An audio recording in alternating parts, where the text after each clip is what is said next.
कर्जमाफीच्या संदर्भात बरीच चर्चा या ठिकाणी झाली।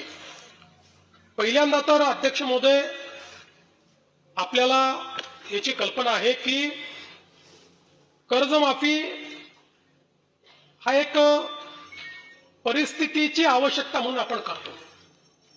कुठल्याही कर्जमाफीने शेतकरी कधी श्रीमंत झाला नाही तर होऊ शकत नाही, पण त्यावेळी शेतकऱ्याला क्रेडिटवर्दी बनवायचं जेणेकरून त्याला सावकाराकडे जावं लागणार नाही, हे एक महत्त्वाचं उद्दिष्ट आपल्या कर्जमाफीचं असतं। आणि मी पुन्हा एकदा सांगतो की आम्ही विधानसभेच्या निवडणुकीच्या वेळी हा शब्द दिला होता, आम्ही कर्जमाफी करू।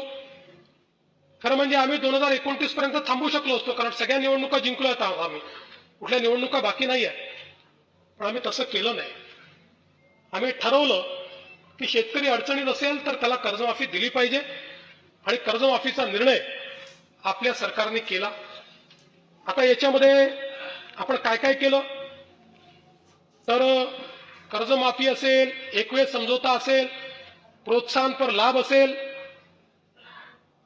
खरं म्हणजे एक गोष्ट मला अजून लक्षात आणून दिली पाहिजे की या कर्जमाफीच्या व्यतिरिक्त दरवर्षी हे सरकार आहे महायुतीचं 25,000 कोटी रुपये वीज माफीचे देतं शेतकऱ्यांना। 25,000 कोटी रुपये दरवर्षी हे पैसे भरावे लागतात, हे माफ नाही होत, हे भरावे लागतात दरवर्षी।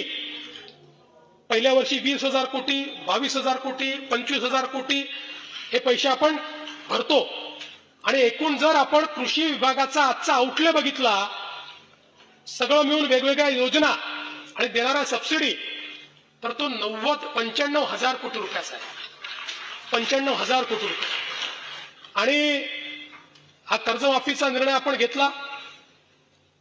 आपण राष्ट्रीयकृत बँका, व्यापारी बँका, खाजगी बँका, जिल्हा मध्यवर्ती सहकारी बँक सगळ्यांची बैठक घेतली आणि या ठिकाणी त्याच्या आधारावर सगळा डेटा घेतला, आणि त्यानंतर मिळालेल्या माहितीच्या आधारावर पुण्यश्लोक अहिल्यादेवी होळकर शेतकरी कर्जमुक्ती योजना आपण तयार केली।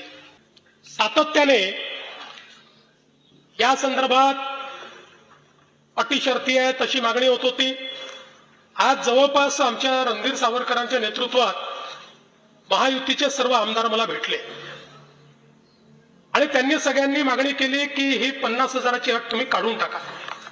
त्यावेळी त्यांनाही मी आकडेवारी दाखवली। मी त्यांना सांगितलं की अट काढल्याने आमच्यावर 3-4 हजार कोटीचा भुर्दंड येईल, फार येईल असं नाही, 4,000 कोटीचा येईल, 5,000 कोटीचा येईल, पण शिस्तीचा भाग म्हणून मी आणलेली आहे। त्यांना दाखवलं की समजा 1 लाखापर्यंत नेली तर 2 लाख शेतकरी असे राहतात की ज्यांच्यावर त्या ठिकाणी त्यांना याचा फायदा मिळत नाही, पण तरी देखील सगळ्यांचं मत होतं की 2 लाख शेतकरी का सोडतात। केवळ त्याच्याकरता शेतकऱ्यांमध्ये अशी भावना होईल की कोणाला ठेवलं आणि कोणाला वगळलं। त्यामुळे मी आर्थिक शिस्त सांगत होतो आणि ते लोक मला हे सांगत होते की आपण व्यापक विचार केला पाहिजे, आणि शेवटी लोकशाही आहे, त्यामुळे लोकशाहीमध्ये त्यांचा व्यापक विचार मी मान्य केला। आणि आता हे जे महात्मा फुले कर्जमाफी योजनेतले जे लोक होते ज्यांना 50,000 रुपयापर्यंत आपण म्हटलं होतं, त्यांनाही 2 लाखापर्यंत कर्जमाफी, आणि